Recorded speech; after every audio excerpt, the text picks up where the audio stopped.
Magandang umaga po. Kami po yung mga estudyante mula sa pamantasan ng lungsod ng Maynila. Ako po si Lyra. Ako po si Jen. Ako po si Angela. Ako po si Sachi. Welcome. Ito pong interview namin para po sa compliance in completion po sa subject namin na Readings in Philippine History. Kailangan po namin ng isang war veteran na maging subject sa interview na po. So, pwede pong umpisahan natin sa pagpapakilala ng sarili nyo po na pangalan, edad nyo po, and bilang po ng mga anak ninyo sa kasalukuyan. Okay. Do you have to be standing? So, okay lang naman po. Okay lang naman po. All right. I will introduce myself. I am known in the neighborhood as Mandading because my real name is Conrado Asuncion Francisco.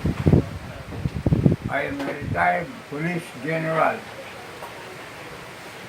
and I've lived here for quite some time that I know practically everybody. Now, with regards to the presence of students requesting for interview, I'm glad that you came. And you can start the business by beginning with what you have in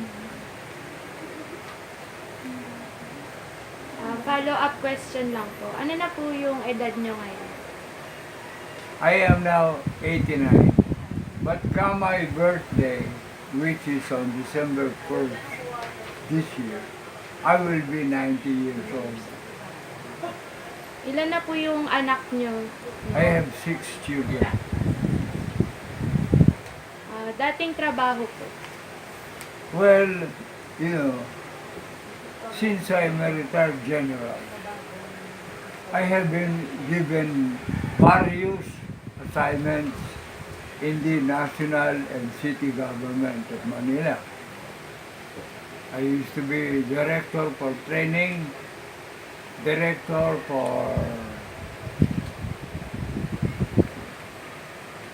many city government and national government offices.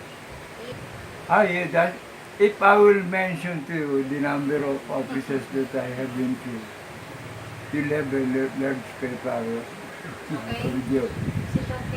Because I have been in different government offices. Aside from my being a police general, I have been Assistant Director of National Bureau of Investigation. I have been assigned as Physical Director for Training in the city and national government. That's why I am always ready for public service.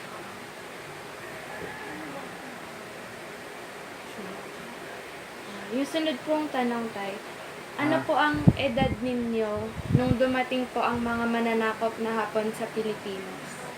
Mananakop na Hapon. Ano pong edad Well, ninyo? I was then 8 or 9 years old. No. Ano tawag doon? No. 14. 14, 15, 16 na kayo. When the Japanese arrived. Oh, in Gera, Yes. 1945. Ah, okay. 14 daw. 14 years old. Ano siya kayo? Ano po yung ginagawa ninyo nung panahon na po yun? Tumutulong na po ba kayo? Paano ng Hapon? Opo, nung dumating po yung mga mananakop. Well, I have an uncle who is a Bataan veteran. And during the march to concentration camp, he was able to escape. Was able to escape. And afterward, he became one of the agents for intelligence by the United States government and Philippine government. Next question na po tayo. Paano nyo po nalaman na umatake o dumating na po yung mga Hapon sa bansa natin? Well, first and foremost, they send in their aircraft, their airplane, for flying over the cities. Aside from that, they send in their warships in our pier, who landed some of the Japanese troops. Natatandaan niyo pa po ba kung ano po yung kondisyon ng bansa natin nung dumating po yung mga Hapon? Naturally, the Filipinos are used to the American occupation. When the war started and the Japanese landed in our country, everybody is worried because some of the policies adopted were not in line with what they used to during the American rule. What they did was to impose Japanese culture, rules and regulations. Maaari niyo po bang ilarawan yung mga sundalong Hapon po na dumating dito sa Pilipinas? Yung itsura po nila, yung pananamit. You know, just like any country that has been invaded, the Japanese arrived with all their war winner Japanese troops,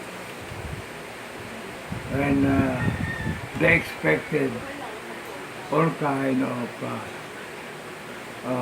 courtesies.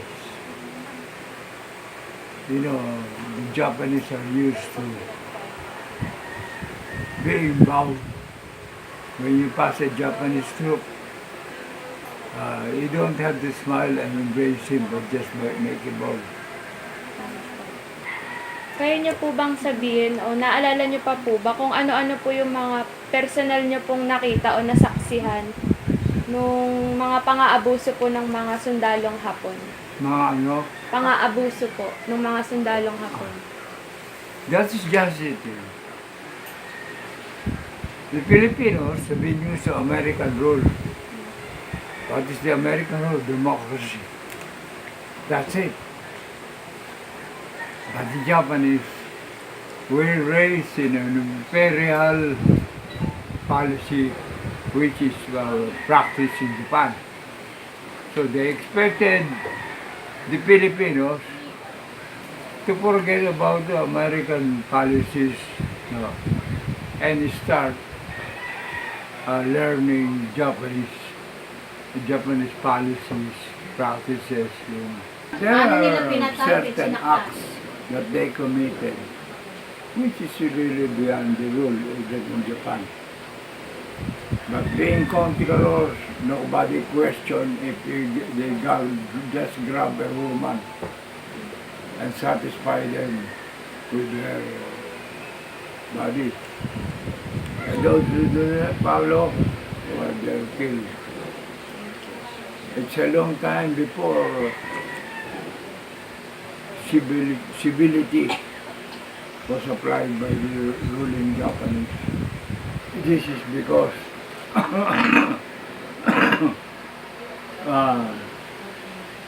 American troops with their war effort are approaching the Philippines, and Japan was hoping when the fight begins, the Filipinos will join the fight against the American, which is not true. Dahil in the war. Yung fellow soldier nyo na sa pagtakbo nyo, di ba, naiwan siya? Sino? Yung kasama nyo sundalo noon, no, nasugatan, nadapan, anong ginawa ng Hapon doon? Bilagbog siya, tsaka sinugod siya, pinutol yung isang kamay niya.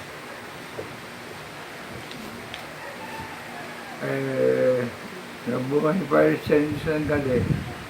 Pero lahat ginawa ng Hapon para ma-disable siya.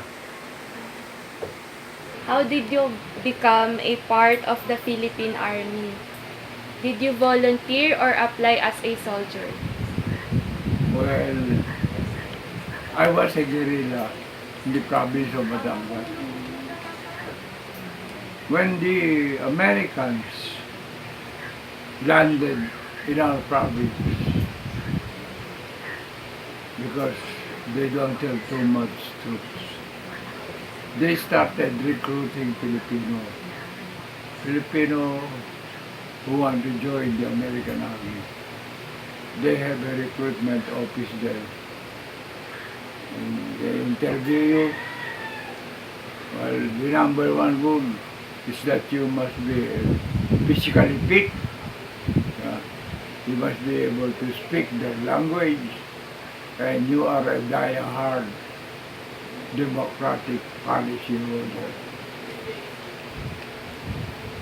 As you mentioned that you were a guerrilla before, what was your role as a guerrilla? What was that? What was your role as a guerrilla? What was?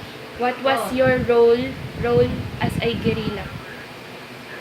Ano po yung naging ambag nyo o yung role nyo po bilang isang guerrilla What I contributed to the role? as a guerrilla? Well, I joined their army against Japan. That's their number one policy. And we were given instructions to follow the policies under our democratic system.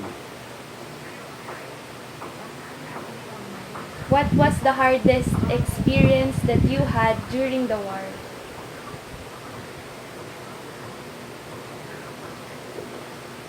During the war, when I joined the guerrilla unit, naturally, the police forces there and the Japanese were looking for us. So we have to hide in the mountain. And when you're hiding in the mountain, there is no assurance you'll have your breakfast with lunch in your. You have to look for these things so that you can eat and survive. Then, follow-up question po. How did you survive it? How did you survive it? How did you Survive it. survive? By the adopting Filipino culture, American rule, and apply for the sympathy of the surviving Filipinos. Kasi mga Pilipino, pag-apit ang kahit pa paano nakakainin ka, at saka sasabihin sa'yo, pupunta kayo sa pinagtataguan nyo, sasabihin, tumago na kayo, nandiyan na yung mga hapon, hinahanap kayo. Kasi, Next question po. Did any of your friends, family, or even fellow soldiers died in the war? di ba? Yes, po. Did any of your friends, family, or even fellow soldiers died during the war? There is not much. Most of my relatives survived the war. Ay, siyempre, pagka sundalo ka, hahanapin mo yung karavan. Hindi ba madaling trabaho yan? Kaya kami, galing kami sa kampo. Mga Amerikano, nandun doon. Sige, get organized.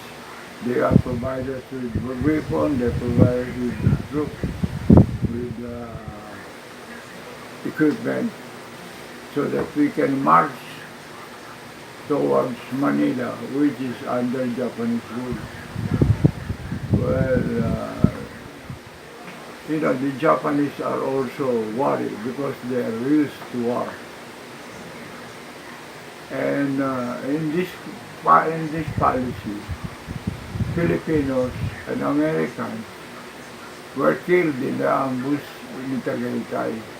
Many Filipinos died there. under American rule and under the Japanese.